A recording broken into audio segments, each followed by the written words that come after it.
Hello, so today let's create a geometry calculator that can calculate the area of a circle, rectangle, and triangle.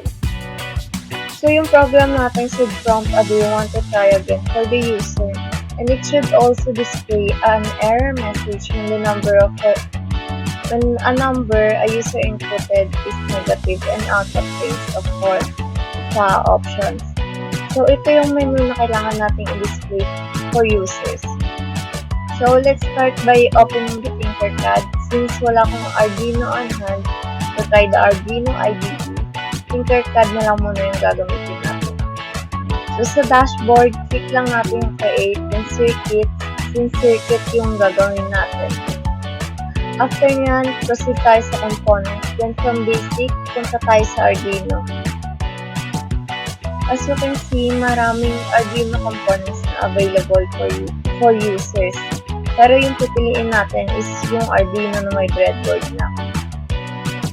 Lagay lang natin siya sa workspace natin. So, wala na tayong kailangan pang ibang components since front display lang na ipapakita natin. Kaya pwede na tayo mag-proceed sa code. Palitan lang natin itong edit mode ng text para makapag-start na tayo. So, as you can see, may initial code nandito for Arduino. Pero kung makikita nyo, yung setup natin is for pin mode. Pero yung Arduino natin is walang components sa pin. So, ang gagawin natin, papalitan lang natin yung code.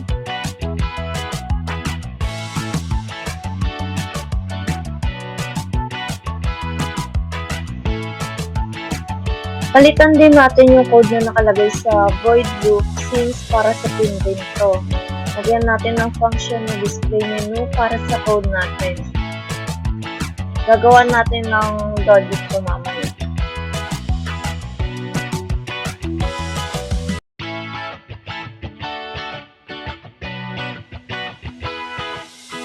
Then, need naman natin na maglagay ng mga constants para sa menu options natin. Ito yung magsisilbing color para sa mga input ng user.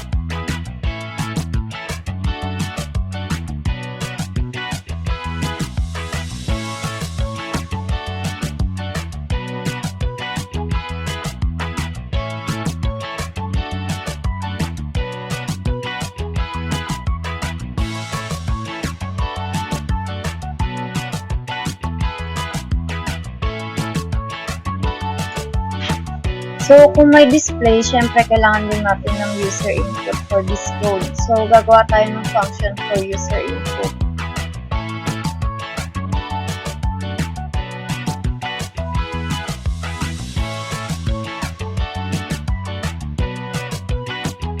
Ngayon, meron na tayong function for display and input for user.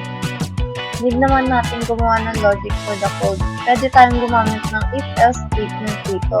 Pero in this case, switch case yung gagamitin natin for the logic.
So, under pa rin to ng void loop na function. After that, gagawa naman natin ng logic yung function na tinawag natin kanina, which is yung display menu for the display menu na makikita ng user.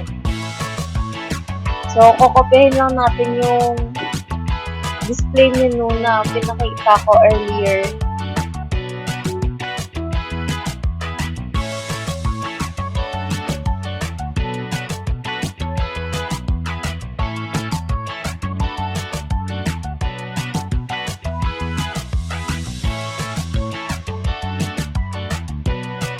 Then, ang gagawa naman natin ng function next is for the function na tinawag natin kanina for the user input.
After natin dyan, mag-start na tayo sa functions for computation mismo ng area. Una natin gagawa yung sa circle. So, yung pangalan ng function natin is syempre dapat parehas sa kung ano yung nakalagay sa may switch case natin kanina para matawag natin siya.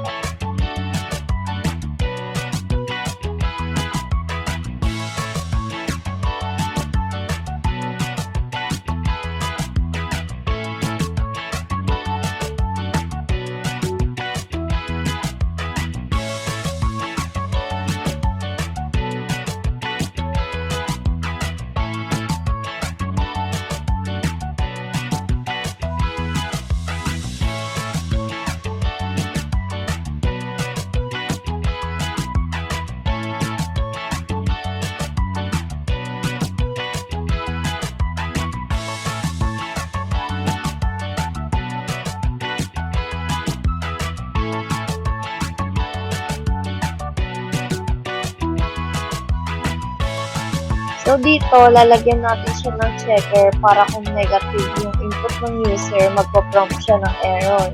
Kasi nga need natin ng positive numbers to calculate the area.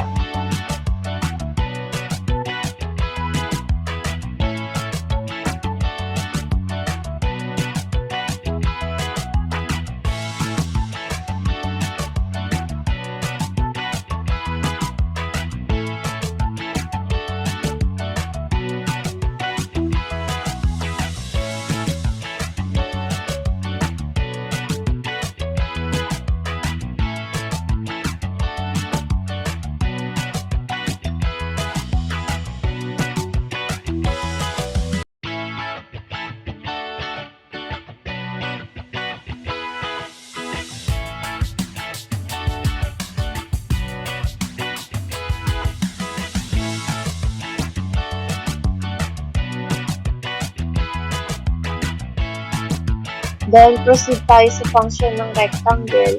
Just like earlier, dapat same lang yung function name na ilalagay natin dito sa switch case.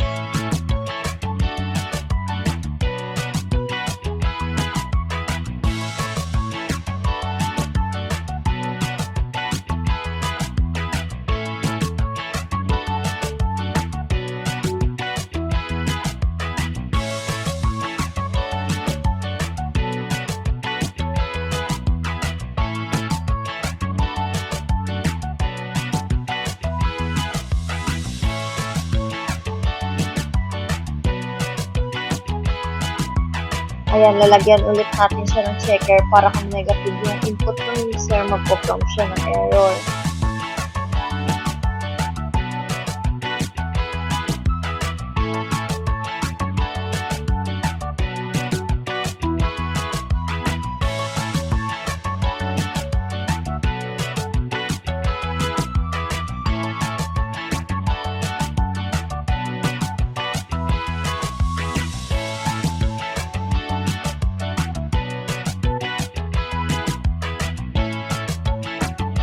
Same lang dito, lalagyan din natin siya ng checker.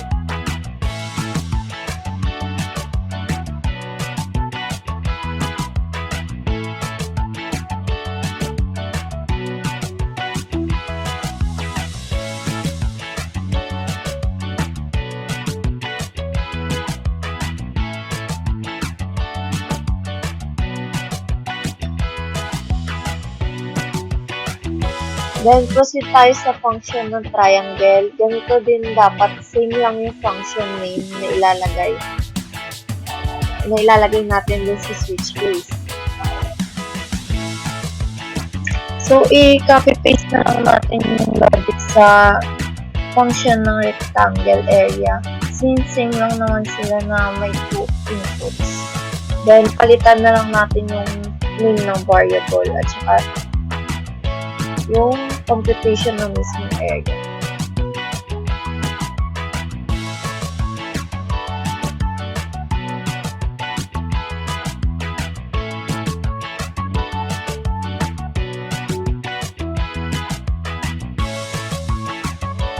After nyan, tapos na tayo sa mga functions for areas. So, gagawa naman natin ng logic yung function for try again.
Ayan.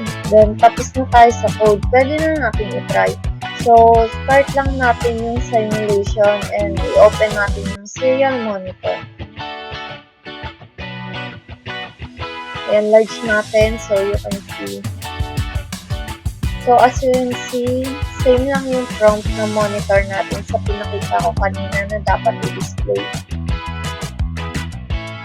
Try natin mag-calculate ng area ng circle. Insert natin yung 5 as the radius. Then, as you can see, nakuha naman natin yung result. So, try naman natin mag-input ng small y to test if gumagana ba yung try again function natin. Yan, gumana naman. Try naman natin yung rectangle. So, dito, need natin ng dalawang input for the height and the width.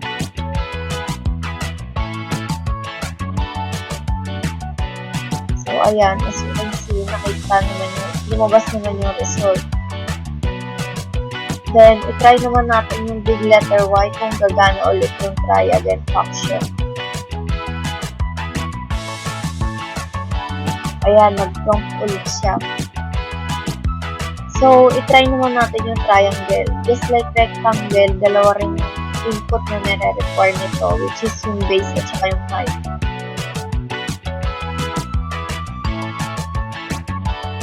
So, ayan, lumabas naman yung result.